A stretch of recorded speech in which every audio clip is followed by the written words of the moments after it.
Hi, I'm Erica Benson from Cape Fear Family Law, and today we're going to talk about a new case that just came out of the North Carolina Court of Appeals. This case was handed down from the Court of Appeals on May 2nd, 2023. It's a Rutherford County case, and the trial court judge in this case was Judge Michelle McIntyre. The name of this case is in the matter of GRD, GTD, GLD, MRD, ELD, the minor children. This case is an unpublished opinion, and what that means is that the court determined the outcome based on very specific facts.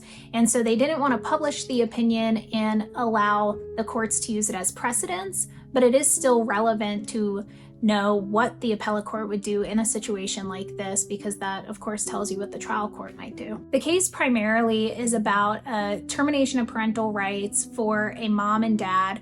This case started off with mom giving birth in the hospital, and as part of that, the baby was tested and it was found to have meth and THC in its system.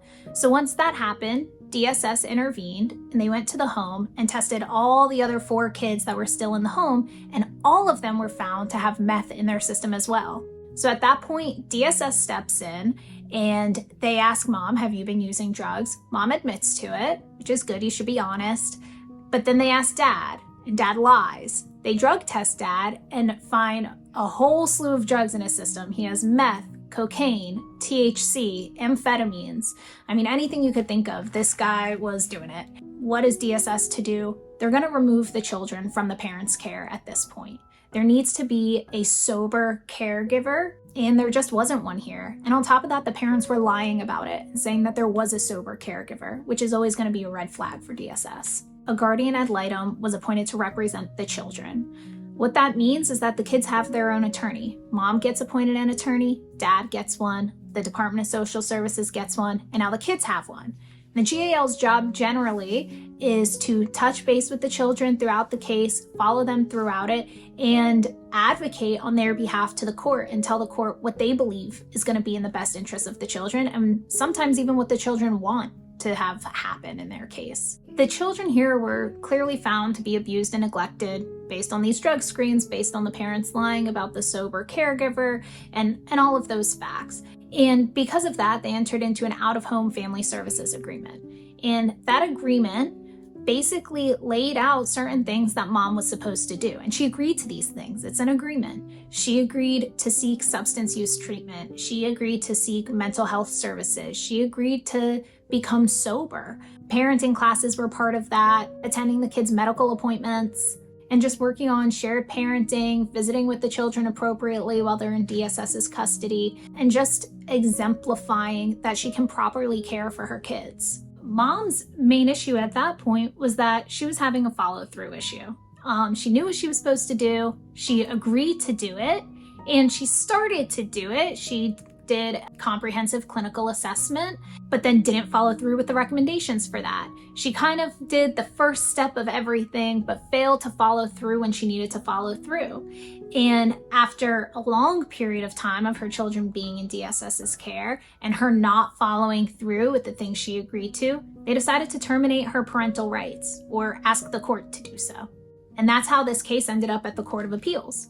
The court did terminate her rights at that hearing, and she appealed that decision based on the guardian ad litem and what they did or didn't do properly. I want to stop for a moment and talk about the guardian ad litem. So if you do have a DSS case, most of the time a guardian ad litem gets appointed, and these are their duties. The GAL's duties are to investigate facts, determine the juvenile's needs, figure out what resources are available to meet those needs. They settle disputed facts, they offer evidence to the court, they examine witnesses at adjudication, they do investigations, offer reports, and most importantly, especially in this case, they give dispositional options to the court. The court's primary goal in all of this is to find a permanent resolution of this case, a permanent solution for these kids so that they're not constantly being moved from home to home until they turn 18. Generally, overall, the duty of the GAL is to protect and promote the best interests of the juveniles. So mom's basis for appeal here was that she didn't feel the guardian ad litem did what they were supposed to do. They didn't fulfill their duties. which is kind of crazy here because it was really mom that didn't fulfill her duties. Mom had this whole case to do what she needed to do, and again, what she agreed to do, and she never followed through. She didn't like the outcome of the TPR, they terminated her rights, and so she files an appeal. And the only thing she could really latch onto to appeal at that point was the fact that the Guardian Ad Litem program switched attorneys partway through the case.